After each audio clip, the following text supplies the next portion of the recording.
우리 사람이 살아감에 있어서 정말 참 중요한 것은 이 정체성입니다. 정체성.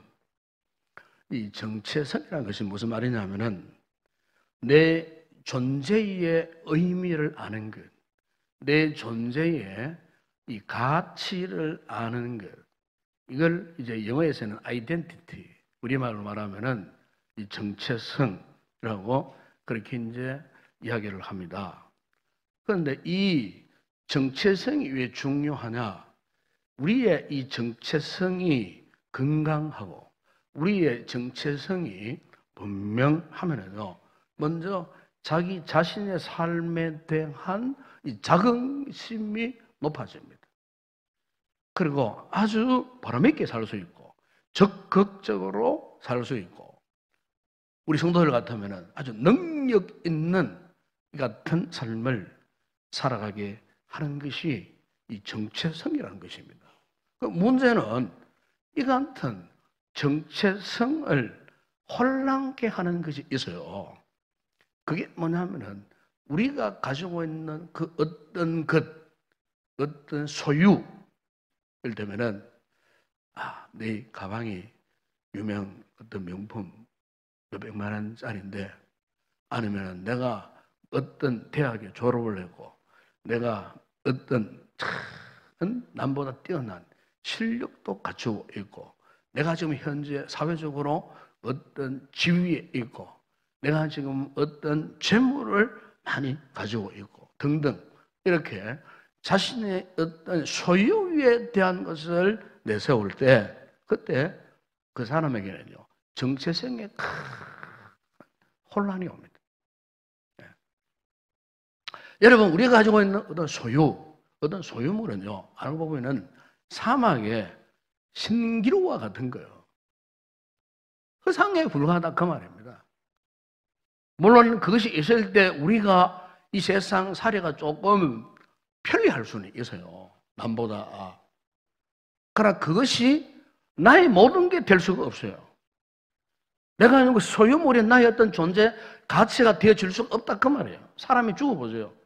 공술에 공수라. 죽을 때는 빈손으로, 죽은 사람 수위에는 주머니도 없어요. 결국에는 빈손으로 돌아가는 것이 우리 인생인데, 우리가 살아가는 동안 이 잘못된 이 정체성을 가지게 되면은 소유가 자신의 가치를 대변한다고 그렇게 오해하며 살아간다 그 말이에요.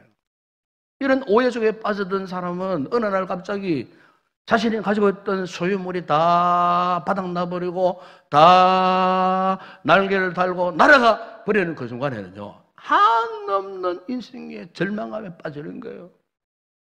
거기는 마지막에 자신의 목숨을 자신이 스스로 결단해버리는 이런 비극, 불행을 초래하는 그런 인생을 살 수밖에 없어요. 그러나 나의 존재 의미를 제대로 알고 나의 존재 가치를 제대로 알고 있는 건강한 이 정체성을 가진 성도는요, 가난하게 살아도 병약하게 살아도 힘들게 살아도 어렵게 살아도 어떤 어려운 역경을 만나도 그 사람은 세상의 주역으로서 당당하게 자신만만한 삶을 살아가게 된다는 거예요. 여러분, 우리가 복음서에 보시면은 예수님의 삶을 보게 되면은 그분의 삶은 철저하게 가난한 삶을 사셨습니다.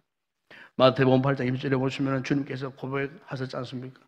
여도 굴이 있고 공중의 새도 거처가 있으되 인자는 머리 둘 곳이 없다고 그렇게 말씀하신 적이 있어요. 더구나 여러분, 주님 주변을 그 당시에 얼마나 수많은 군중들이, 무리들이 그분을 찾아왔습니까? 그런데 그분을 찾아왔던 그 무리들의 그 성향을 보게 되면은 하나같이 병든 자, 가난한 자, 소외된 자, 세상 가운데 멸시천대받는 사람들, 불평등한 대우를 받던 사람들, 뭐 이런 사람들, 이런 사람들만 주님을 찾아왔어요. 그래도 불구하고 주님의 삶을 어떠했습니까? 행복한 삶을 사셨어요.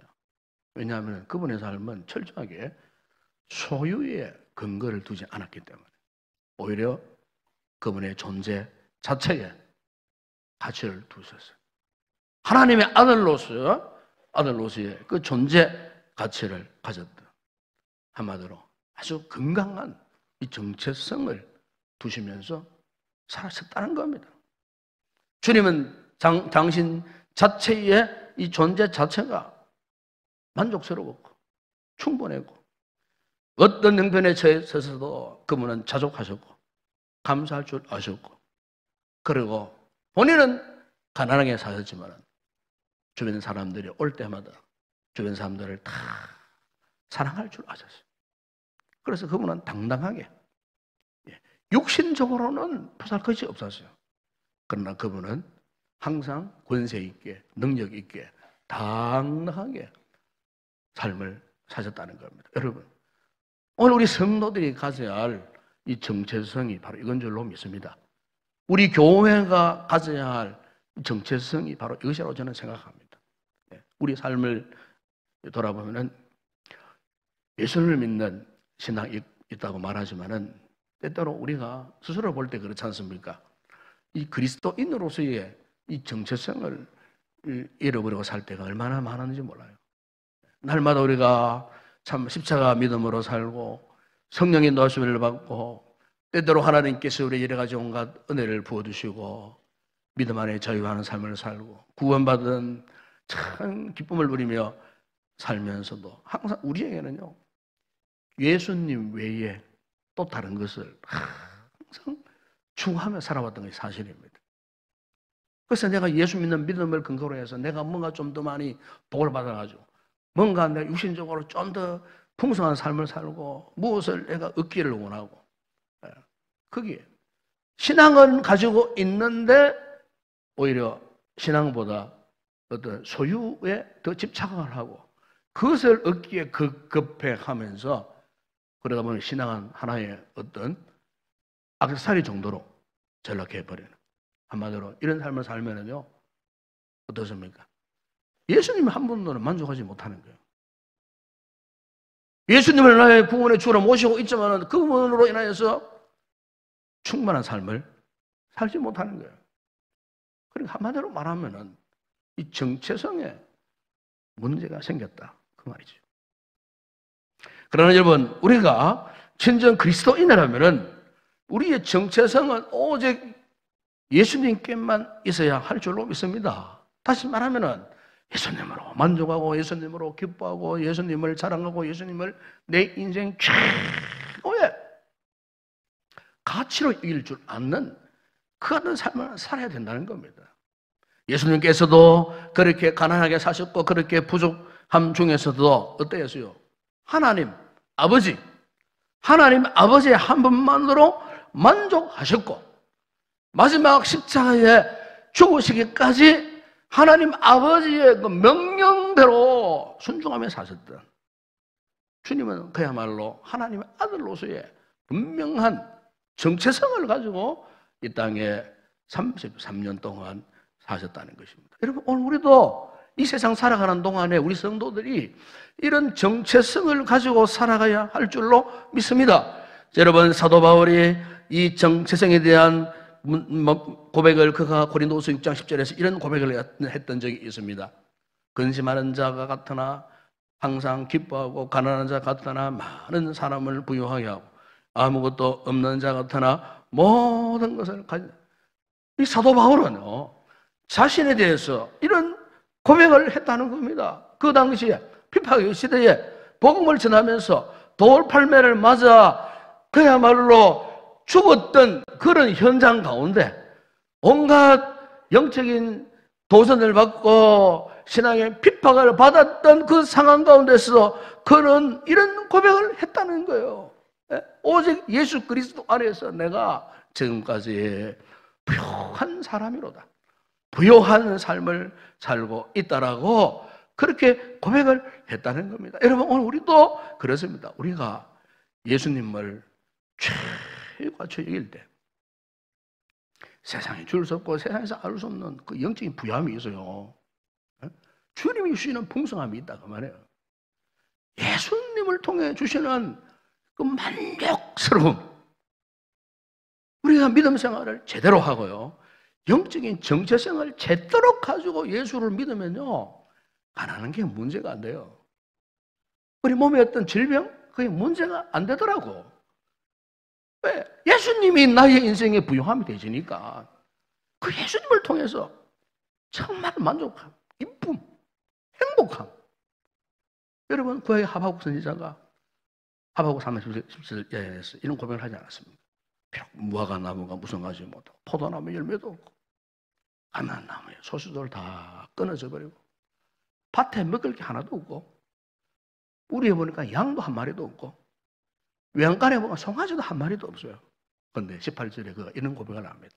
나는 여호와로 말미암아 즐거워하며 나의 구원의 하나님으로 말미암아 기뻐하리로다.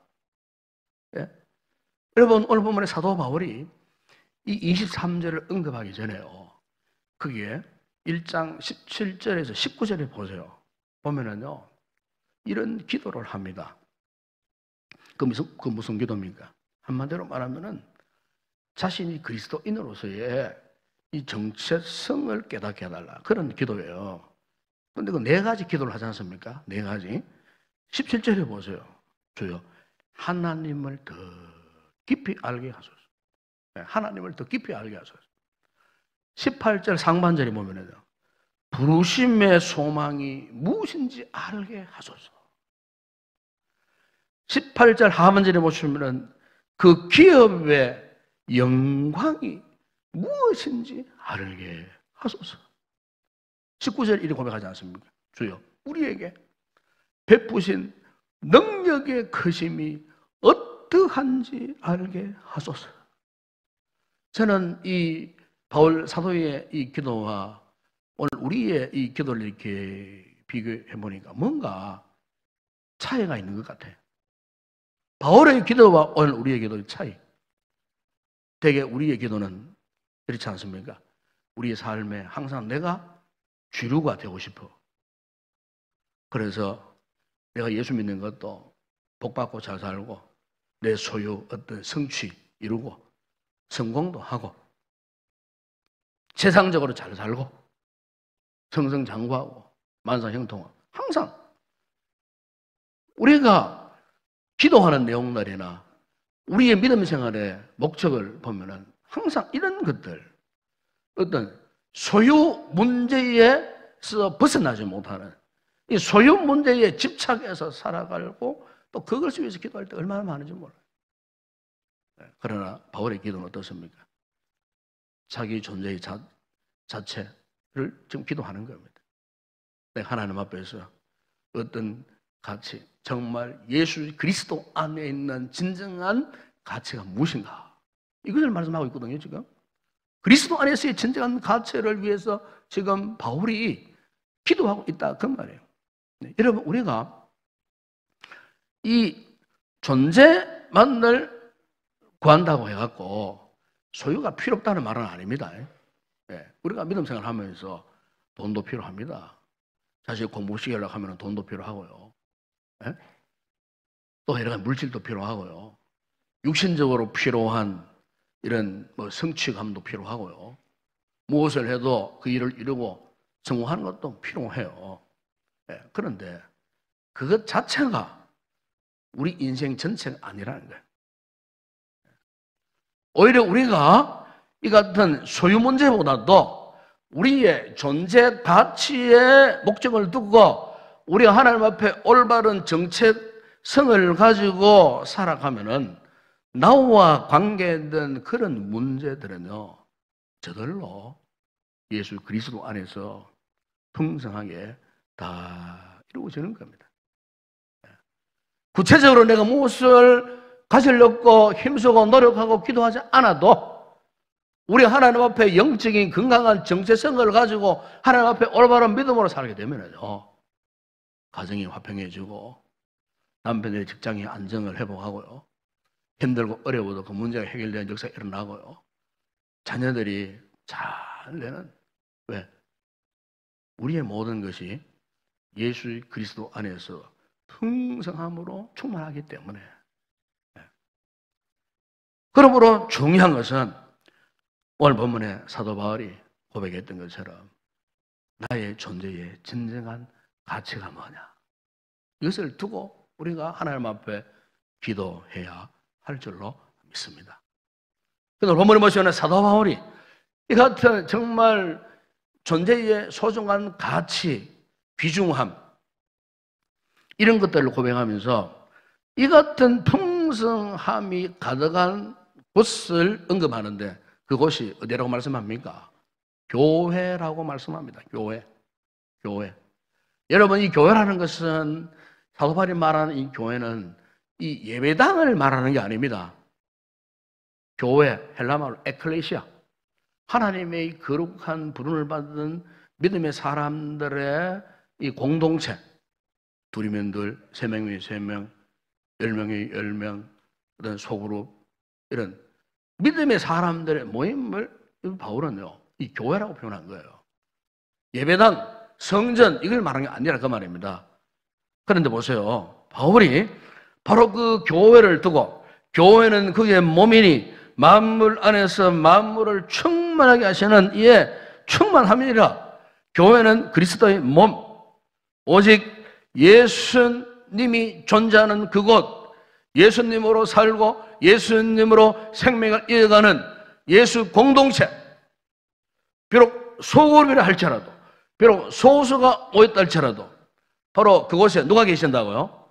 예수 그리스도가 계시는 그곳을 이끌어서 교회라고 바울이 그렇게 말씀하고 있는 거예요. 그런데 그 교회가 어떠한다고요? 주님의 풍성함으로 풍성할 수 있다, 그 말이에요. 왜 그럴까요? 예수님은 이 세상을 창조하신 창조주요, 예수님의 생명을 주관하시는 생명의 주인이세요. 예수님은 지금도 세상을 다스려 가시는 역사의 주인이세요. 우리 성도 한 사람 한 사람의 삶을 그분의 뜻대로 인도하시고 이끌어 가시는 우리 인생의 주인 되시는 분이에요. 이런 분이 지금 어디에 함께 계신다고요? 이 교회, 우리가 모여있는 영적인 공동체, 우리 지체들이 함께 모여있는 이곳에 그분이 함께 하시면서 세상에서는 경험할 수 없는 그 풍성함, 그것을 우리 주님께서요, 영적 공동체인 이 교회를 통하여서 풍성함을 만끽하게 하고 풍성함을 경험하게 하고 만족함을 누리게 하는, 그래서 이 공동체 안에서 기뻐하고 즐거워할 수 있는 이런 복된 삶을 살게 한다는 거예요. 우리가 이 복음서나 사도행전을 쭉 읽어보게 되면은 주님의 제자들이나 이 사도들의 삶은 정말 힘들었어요. 정말 가난한 삶이었어요. 그 시대 자체가 예수의 복음을 반영하는 시대였어요. 온갖 비판, 온갖 박해를 받았어요. 경제적으로, 사회적으로 예수 믿는 사람은 그 당시에 인정도 안 해줬어요. 그런 시대에 여러분, 사도행전 3장 9절에 보면 사도 베드로가 어느 날 성전으로 올라가다가 안전뱅이가 있는 그 모습을 보고 그가요, 이 말씀을 선포합니다. 은과 금은 내게 없거니와 내게 있는 것은 너에게 주노니 나사렛 예수 그리스도의 이름으로 일어나 걸어라. 여러분, 가난한 사도가 안전뱅이를 향하여서 선포할 수밖에 없었다. 유일한 메시지가 뭐라고요? 나는 은도 없고 금도 없어요. 그러니까 내가 너희 줄 수 있는 오직 한 가지, 예수 그리스도를 너에게 주겠다. 그 예수 그리스도의 이름으로 일어나 걸어라 했을 때에 남에서 40년 된 안전뱅이가요, 벌떡 일어나는 역사가 일어났다는 겁니다. 여러분, 저는 바로 이것이 오늘날 우리가 추구해야 할 우리 그리스도의 정체성이요, 교회가 추구해야 할 진정한 정체성이라고 저는 믿습니다. 여러분, 오늘 한국 교회나 현대 교회들이 날이면 날마다 점점 능력을 지금 상실해 버리고 있어요. 교회가 왜 좀 능력을 상실합니까? 물질이 없습니까? 사람들이 안 모입니까? 교회 안에 유능한 인재들이 없습니까? 그럼에도 불구하고 지금요, 이 교회들이 점점 힘을 잃어가고 있어요. 힘을 잃어가는 그 틈바구니를 휘어잡고 뭐가 들어옵니까? 세상적인 잘못된 가치관들이 물밀듯 밀려 들어옵니다. 교회가 건강하고 올바른 정체성을 잃어버리는 그 순간에 세상의 잘못된 정체성들이, 찌꺼기들이 지금 교회 안으로 물밀듯 밀려와요. 이 교회의 에너지를 뺏어가, 성도들의 영적인 힘을, 에너지를 다 지금 뺏어가버려요. 개인적으로는 영적으로 고갈된 사람들도 있고, 교회적으로는 영적 파탄에 빠진 교회들이 사실 많이 있어요. 우리 한국 교회만 하더라도 많이 있어요. 교회가 통째로 그냥 힘을 못 쓰고 넘어가 버리는 그런 교회들이 1년에 통계적으로 3,000개의 교회들이 사라진다 그러면 지금 3,000개의 교회들이 통계적으로 그런 통계가 나와 있어요. 교회가 힘을 잃어버리는 거예요. 왜 그럴까요? 교회의 진정한 정체성을 지금 상실해버리는 거예요. 큰 교회든 작은 교회든 정체성을 회복하지 못하니까 세상에 잘못된 그릇된 가치관들이 침투해 들어와가지고 교회를 그냥 막 집어삼켜버리는 거예요. 제가 지난 5월 달에 유럽 이렇게 여행을 하면서 이탈리아 로마에 갔던 적이 있었어요. 그 로마에 여러 가지 많은 기독교들이 많았어요.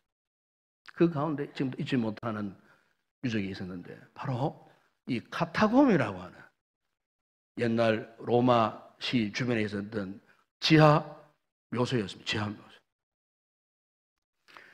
지하 묘소에 1세기 초대교회 우리 성도들이 수백 년 동안요, 이 신앙의 정체성을 지키기 위해서 자신들의 생명을 포기하고 로마의 네로가 로마 시대를 다시 새롭게 만들려고 고의적으로 불을 지르는 바람에 로마가 다 불타버렸어요. 그리고 나중에 거짓말을 이야기합니다. 기독교인들이 로마 시대가 이제 불을 지렸다. 그래서 그때부터 로마 교회죠. 로마 교회. 로마 교회의 성도들이 엄청난 핍박을 당했을 때에 피할 길이 없어요. 어디로 피했습니까? 공동묘지 갔다고. 거기에서 피해 들어간 거예요. 거기에 피해 들어가가지고 수백 년 동안 자신의 신앙의 정체성을 지키기 위해서 생명 걸고요 사수했던 그 자국들이 카타콤 벽에 기독교를 상징하는 물고기 그림과 함께 군데 이게 다 그렸는데요. 그 큼큼한 지하 묘소에서요, 신앙의 정체성을 지키기 위해서 생명 걸고요. 예? 여러분 결국 보세요. 그 기독교 로마 교회가, 우리 기독교가 신앙의 정체성을 잃어버리지 않았을 때에 300년 후에, 아니 200년 후에, 100년 후에 어땠어요? 그리스도의 복음이 로마 제국을 정복을 했습니다. 주후 313년 로마의 콘스탄틴 황제가 이제 우리 로마의 국교는 기독교다라고 선포했어요. 그때부터 로마 제국이 기독교 국가로 완전히 변화되어 버렸어요. 그럼 그 힘이 어디에서 나왔겠습니까? 우리 초대교회, 우리 신앙의 선조들의 신앙의 정체성. 그게요, 세상 가운데 물들지 않은 거예요. 여러분 사도행전 4장 32절 33절에 보시면은 당시 초대교회에 대해서 이렇게 말씀합니다. 믿는 무리가 한 마음과 한 뜻이 되어 모든 물건을 서로 통용하고 자기 재물을 조금이라도 자기 것이라 하는 이가 하나도 없더라. 사도들이 큰 권능으로 주 예수의 부활을 증언하니 무리가 큰 은혜를 받아. 핍박의 시대에, 환난의 시대에 성도들이, 사도들이 성령의 권능을 받고 주 예수 그리스도의 부활을 힘있게 선포하니까 핍박의 시대에도 큰 무리들이 은혜받고 예수 믿고 거듭나고 변화되어져. 요소에서 하나님의 사람들이 세워졌다, 그 말씀이잖아요. 여러분 사도행전 5장 41절 42절에 또 이렇게 말씀합니다. 사도들은 그 이름을 위하여 능욕받는 일에 합당한 자로 여기심을 기뻐하면서 공회 앞을 떠나니라. 그들이 날마다 성전에 있든지 집에 있든지 예수는 그리스도라고 가르치기와 전도하기를 그치지 아니하리라. 보십시오. 환난 핍박 박해 속에 예수 믿으면은 언제 깜쪽같이 사라질 수밖에 없는 그런 상황 속에서 초대교회 성도들은요, 예수를 그리스도라고 가르치기를, 전도하기를 그치지 아니해요. 여러분 그들의 영적인 정체성이 얼마나 강했으면 그 환난 핍박 속에서 이렇게 했을까? 예? 여러분, 여기서 우리가 알 수 있는 것이 무엇입니까?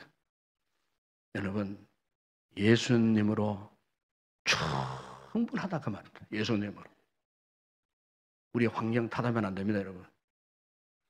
여러분, 가정의 가난함, 내 육신의 질병, 공고함, 자꾸 그게 매어갖고 그거 탓하고 원망하고 불평하고 이 잘못된 이 정체성에 매어버리면 안 된다는 거예요.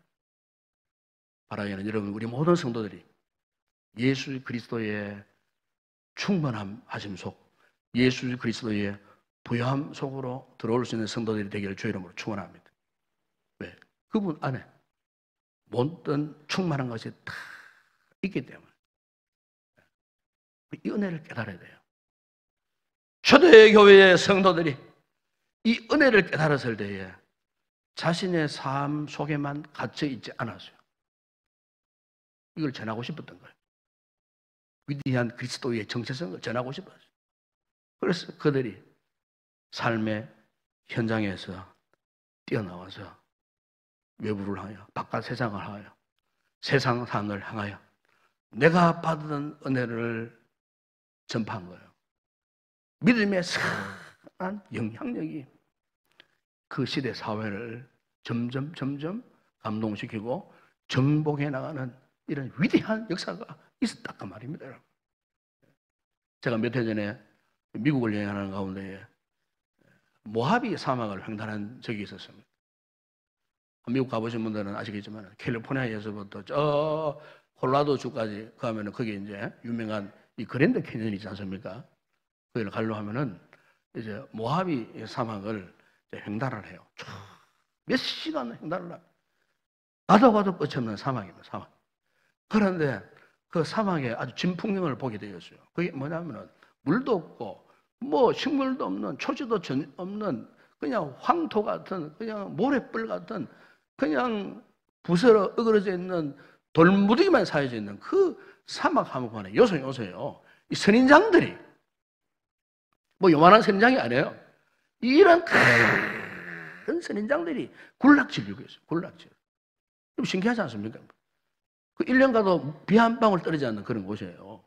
그런 곳에 어떻게 이 선인장들이 저렇게 높은 빌딩처럼 저렇게 서져 있고 어떻게 그 많은 선인장들이 그 더군다나 그 선인장 어떤 선인장은 꽃을 피워가지고 막 얼마나 그 꽃들이 아름다운지 몰라요. 제가 나중에 알고 보니까 이 사막에 핀 이 선인장들은요 비에 빗물에 의존하는 법을 일찍부터 포기하고 그 대신에 어떠냐면은 이 선인장들이 뿌리를 밑으로 자신의 키보다도 뭐 수십 배 심지어 뭐 수백 배 되는 뿌리를 내린다 그래요. 왜 내릴까요? 지하로 자꾸 파고 들어가서 이제 수맥을 만나기 위해서 물줄기를 만나기 위해서 끊임없이 뿌리를 파고 들어가는 거예요. 그 뿌리가 바위를 뚫고 흙을 헤치고 자갈을 헤치고 수맥을 만나갖고 수맥을 드는거리며 거기에 뿌리를 내렸을 때에 비록 사막 한복판에 있지만은 때로는 사막에 세찬 모래바람이 불고 때로는 토네이도가 불어와서 걷잡을 수 없는 그런 환경에 봉착해도 이 선인자들이 그 같은 공격에도 끄떡하지 않는 이 기계를 자랑하면서 아름다운 꽃을 피우고 있다라 그 말이에요. 여러분 오늘 우리의 믿음의 삶 정말 우리 역시 마찬가지잖아요. 사막의 한복판에 생긴 이 선인장처럼 때때로 우리가 정말 우리 인생이 허무하고 괴롭고 고통스럽고 적막하고 절망적인 상황 여러분 때로는 환난 인생의 역풍을 만나기도 하고 시련의 골짜기를 지나갈 때도 있고 어려움에 눈물을 흘릴 때도 있고요. 그러나 여러분 이 사막 한복판에서 비록 뜨거운 태양열과 모래바람과 거센 토네이도 앞에서도 수맥을 찾아서 뿌리를 깊이 내리고 생명의 물줄기를 찾아서 당당하게 생존할 수 있었던 이 선인장들처럼 여러분 오늘 우리 성도들도 이런 믿음의 삶을 살아가야 할 줄로 믿습니다. 우리 교회가 이런 건강한 교회가 돼야 할 줄로 믿습니다. 그러기 위해서는요, 믿음의 이 정체성이 필요한 겁니다. 믿음의 정체성. 저는 목회하면서 좀 잊지 못할 집사님 한 분이 항상 저는 기억을 하고 있어요. 그분은 제가 대구에서 개척 목회할 때 우연히 이제 전도를 했던 분이에요. 여자분이었어요. 당시로 이야기 들어보니까 그건 철저한 불교 신도였어요. 그런데 그의 몸에 7, 8가지 질병들을 안고 있었어요. 사업장을 2개를 경영을 했는데 온몸이 지금 만신창이가 되어버렸어요. 허리도 제대로 서지도 못하고. 그리고 우리 마취수 관절염으로 온몸이 막 상하고 힘들고 어렵고 그런 상황 속에 저를 우연히 만났어요. 제가 복음을 전했어요. 예수를 믿게 되었어요. 우리 교회에 개척교회에 누가 있겠습니까? 와서 매주일마다 그분을 상대로 따로 말씀을 가르쳤어요. 제자 훈련을 했다 그 말이에요. 그런데요, 놀라운 거는 이분이 신앙이 한 단계 한 단계 올라갈 때마다, 성장할 때마다 자신의 몸 안에 있던 질병이 깨끗하게 치유되라는 것, 회복이 되더라는 것. 이 이야기를 전해들은 남편이 교회에 대해서 강한 부정을 했는데 남편조차도 부인이 낫게 되니까 마음에 감동을 받고 자신도 교회를 향하여 나오게 되었어요. 그 가족이 다 예수를 믿게 되었어요. 전에는 삶의 행복, 기쁨이 없었어요. 예수 믿고 나면부터 그 얼굴에 미소가 생기고 웃음이 나고 주일날 교회 하면은 얼마나 행복했던지 모든 걸 다 주님께 드리고 싶은 그런 심정이었어요. 교회를 너무너무 사랑했어요. 네. 어느 날 그분이 했던 고백이 지금도 기억납니다. 목사님, 저는 예수님으로 만족합니다. 예수님으로 충분합니다. 내가 예수님을 알게 되었다는 이 사실 하나만으로 정말 행복합니다. 얼마 전에는 저에게 메신저에 메시지가 날라와서 그분이 이런 고백을 하더라고요. 목사님, 제가 목사님을 통해서 예수를 믿게 된 이 은혜 지금도 잊지 못합니다. 너무너무 좋습니다. 너무너무 만족하다고. 그때가 그립습니다. 그분이 대구에 어느 목회에서 진심으로 진실하게 믿음 생활을 얼마나 잘하고 있는지 모릅니다. 여러분, 제가 이 말씀을 준비하면서요, 창세기 41장과 47장에 나오는 요셉의 이야기가 생각이 나서요. 당시 요셉에는 애굽에 총리로 있었어요. 그런데 그 애굽에 큰 기근이 찾아왔어요. 창세기 43장 3절에 보면은 기근이 더욱 심하여 사방에 먹을 것이 없고 애굽 땅과 가나안 땅이 기근으로 황폐했다고 그렇게 말씀을 기록하고 있습니다. 7년 동안 큰 흉년이 왔어요. 먹을 것이라고 하나도 없는 그런 상황, 온 땅이 황폐해진 그 상황 속에 애굽은 그야말로 망할 수밖에 없는 그런 상황. 그런데 성경은요, 애굽이 그 같은 황폐함 속에서도 망하였다고 말하지 않아요.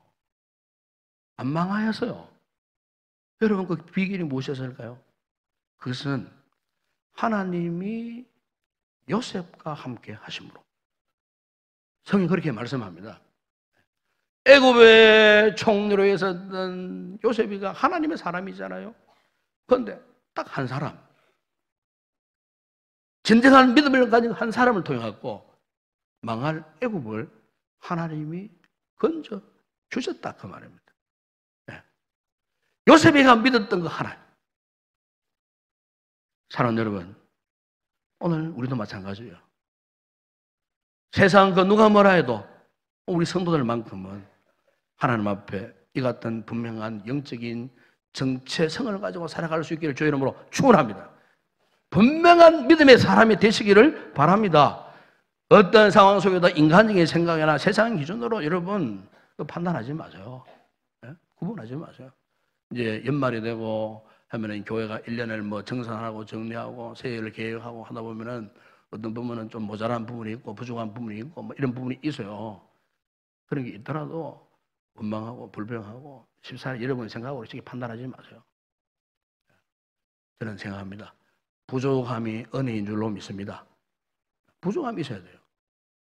부족함이 있어요. 부족함이 있어야 우리가요, 더 겸손해질 수가 있어요. 왜요? 예수 그리스도 안에 오늘 본문에 바울이 말씀하지 않습니까? 교회는 그의 몸이니 만물 안에서 만물을 충만하게 하신 이에 충만함이니라. 이 사실을 깨닫고 이 사실을 믿고 살아가는 자에게는 주님은 세상에 알지 못하는 그분이 가지고 계시는 부유함으로 충만케 하시는 주님이신 줄로 믿습니다. 이 분명한 정체성을 가지고 믿음의 승리자가 되기를 주의 이름으로 축원합니다.